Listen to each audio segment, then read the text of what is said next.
शोपिया में कश्मीरी पंडित की हत्या की गई, आतंकियों ने गोली मारकर हत्या की। तो इस वक्त की ये बड़ी खबर जम्मू कश्मीर से, जहां एक कश्मीरी पंडित की फिर टारगेट किलिंग हुई है। शोपिया की ये घटना है जहां एक कश्मीरी पंडित की हत्या की गई, आतंकियों ने गोली मारकर कश्मीरी पंडित की हत्या की। जम्मू कश्मीर की ये बड़ी खबर इस वक्त की, जहां शोपिया में टारगेट किलिंग का एक मामला हुआ है।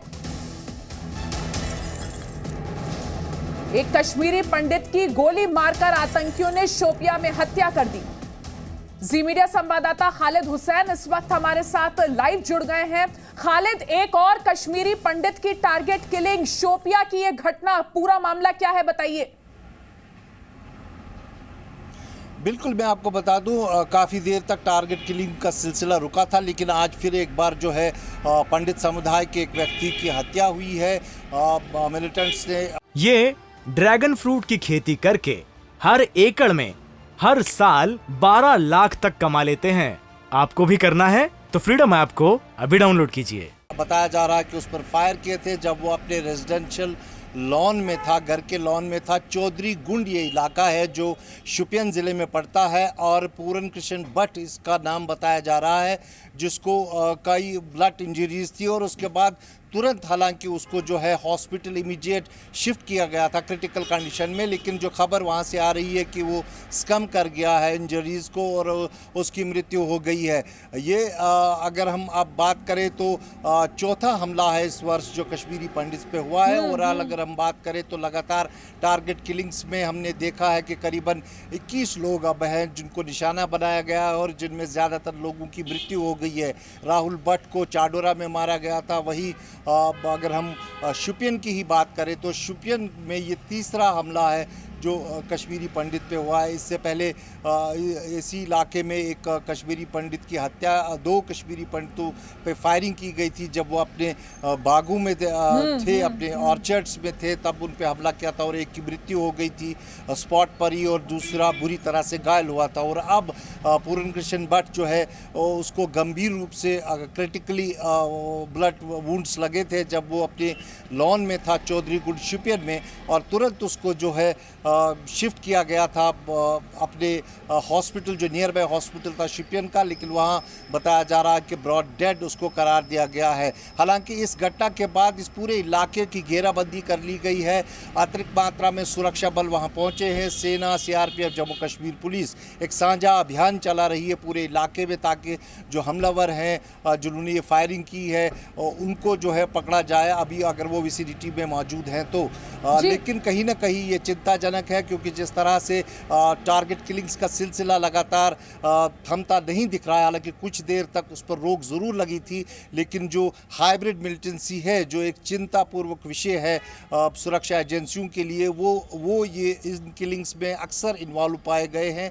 आज की किलिंग्स में अभी खुलासा जांच के बाद ही होगा। खालिद, ये जो व्यक्ति जिन्होंने अपनी जान गंवाई है इस टारगेट किलिंग में, इनके बारे में और क्या जानकारी है?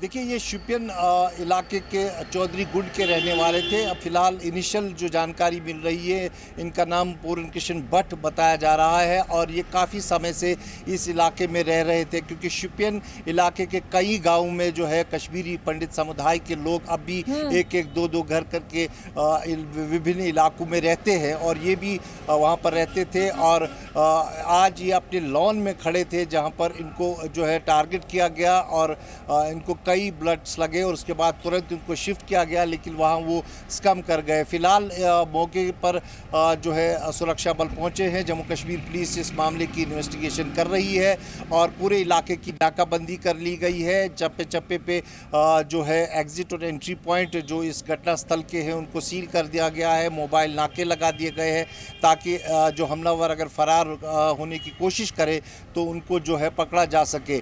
लेकिन टारगेट किलिंग्स का सिलसिला जिस तरह से कश्मीर घाटी में इस वर्ष या पिछले वर्ष देखने को मिला है, उससे काफी सुरक्षा एजेंसियों को बड़ी चुनौतियों का सामना करना पड़ रहा है। खालिद, और जब हम शोपिया की बात करते हैं तो शोपिया के पूरे इलाके में इस तरह की घटनाएं पिछले कुछ समय में ज्यादा देखने को मिली हैं। बिल्कुल, मैं आपको बताऊं, क्योंकि शोपियन का इलाका जो है, अगर अब वहाँ इन घटनाओं की बात करें तो वहाँ ये चौथी ऐसी घटना है जो इस वर्ष देखने खालिद, को आपको मिली है। यहाँ रोकूंगी। हमारे साथ पूर्व डिप्टी सीएम कविंद्र गुप्ता जुड़ गए हैं, जम्मू कश्मीर से हमारे साथ इस वक्त जुड़े हैं। कविंद्र गुप्ता साहब, एक और टारगेट किलिंग शोपिया में, कहीं ना कहीं कश्मीरी पंडितों की ये टारगेट किलिंग बहुत ही ज्यादा चिंता बढ़ाती है सुरक्षा को लेकर। आपने ठीक कहा कि जिस प्रकार से गवर्नमेंट प्रयास कर रही है कश्मीरी पंडितों को वहां द्वारा पुनर्वास का, तो इस प्रकार की घटनाओं का हो जाना निश्चय ही इस प्रकार की चिंता बढ़ाता है, और उस जो प्रोसेस है कहीं ना कहीं उस पर रोक लगती है।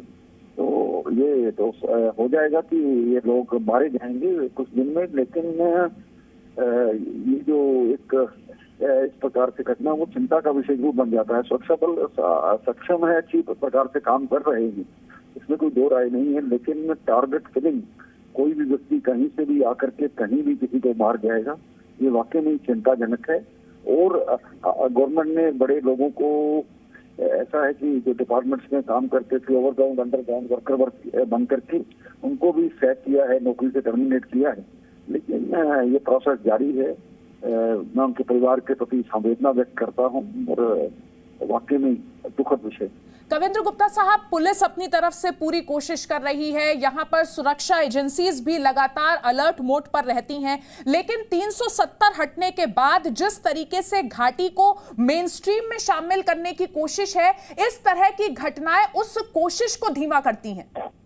ठीक बात है। पिछले 1.5-2 वर्षों में जो हमारे एक सुरक्षा बल है, उन्होंने 500 से ज्यादा मिलिटेंट्स को मार भी गिराया है, और काफी हद तक जो पाकिस्तान के झंडे, पत्थरबाजी, हुर्रियत के लोगों का मस्जिदों से ऐलान करना, इन चीजों पर काफी रोक लगी है। लेकिन सही बात है कि जब इस प्रकार की एक घटना होती है तो लोगों में दहशत का माहौल तो बनता ही। गुप्ता साहब, हमारे साथ जुड़ने के लिए बहुत बहुत शुक्रिया। हमारे साथ निर्मल सिंह साहब भी इस वक्त जुड़ गए हैं। निर्मल सिंह साहब, एक और शोपिया में टारगेट किलिंग की घटना बहुत ज्यादा चिंता बढ़ाती है, और साथ ही जो हम लगातार ये बात करते हैं कि कश्मीर को मेन स्ट्रीम में जोड़ना है, 370 हटने के बाद कश्मीरियों को और कश्मीर को मेन स्ट्रीम में जोड़ना है, उस कोशिश को बहुत ज्यादा उसकी जो स्पीड है उसको कम करती है। देखिए, ये जो हत्या की गई है, हम इसकी जो है कड़े शब्दों में भर्त्सना करते हैं, क्योंकि ये इनोसेंट जो है, मासूम है, और बेसिकली कश्मीरी पंडित जो 1000 सालों से और पीढ़ियों दर पीढ़ियां बाहर रह रहे हैं, और उनमें से काफी लोग हैं जो कि पूरी टेररिज्म में भी 90s के बाद भी वहीं रहे। तो ऐसे लोग भी हैं जिनको चुन चुन के ये टेररिस्ट जो है, पाकिस्तानी टेररिस्ट मार रहे हैं। इससे ज्यादा घिनौनी कोई बात हो नहीं सकती। लेकिन हमें यह भी महसूस करना चाहिए, समझना चाहिए कि ये प्रॉक्सी वार है, क्योंकि जिस तरीके से हालात जम्मू कश्मीर में बदले हैं, और विशेषतः तो 2014 के बाद जब से नरेंद्र आई है, और 2019 के बाद 370 हटने के बाद जिस तरीके से टेररिस्ट के खिलाफ जो है चाउमुखी जो है वो उनके ऊपर जो है आक्रमण हुआ है, उसके कारण वो भाग भी रहे हैं, मारे भी जा रहे हैं, और पाकिस्तान को वो कामयाबी नहीं पर मिल रही। इसी के मद्देनजर उन्होंने अपनी स्ट्रैटेजी बदली है। निर्मल सिंह साहब, आप इसे एक खिसियाहट की कार्रवाई कहते हैं? हाँ, बिल्कुल बिल्कुल, क्योंकि ये तो जिहादी कार्रवाई ही है, एथनिक क्लींजिंग हो रही है। सिंह साहब, आपको यहाँ पर 1 मिनट के लिए रोकूंगी। हमारे साथ कांग्रेस नेता सैफुद्दीन सोज साहब भी जुड़ गए हैं। सोज साहब, जम्मू कश्मीर में एक और कश्मीरी पंडित की टारगेट किलिंग शोपिया में, ऐसी घटनाओं को किस तरह से देखते हैं? देखिए, ये अभी मैंने आपके माध्यम से ही सुना, और इससे बड़ा जबरदस्त दुख मुझे हो गया, और मेरी तरह रियासत में जो ऐसे वाक़ात की मजम्मत करेंगे और अपना दुख जो है वो बताएंगे। तो अफसोस तो यही है, मैं आपके माध्यम से यहाँ के अकाबरीन जो मजहबी रहनुमा हैं उनसे मैं अपील करता हूँ, जरा सोचिए ये कौन है, क्यों मार रहे हैं। सवाल ये है कि इससे ये तो इंसानी सोच, वाकई गरीब आदमी मतलब कर हमारे लिए फख्र की बात है कि कश्मीरी पंडित अभी भी यहाँ रह रहे हैं, और जो लोग ये ऐसा करते हैं वो इंसान हैं। और ऐसे लोगों को, और यहाँ की गवर्नमेंट से मैं कहता हूँ, कश्मीर के लोग नहीं चाहते हैं, मुसलमान नहीं चाहते हैं कि किसी का बाल भी बिका न हो।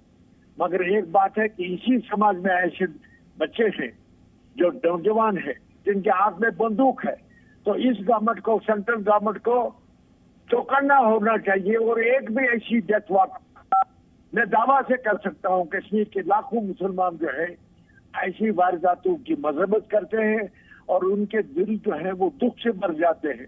लेकिन करेंगे क्या? उनके हाथ में क्या है? गवर्नमेंट है, यहाँ की गवर्नमेंट है, सेंट्रल गवर्नमेंट है, वो इसमें जो तशद्दुद करने वाले हैं, जो डायलॉग करने के लिए तैयार नहीं है, जो बात करने के लिए, यहाँ तो सियासी जमातें हैं, उनमें दाखिल होकर वो अपना दुख प्रकट करें अगर कुछ है। क्या दुख है उनको?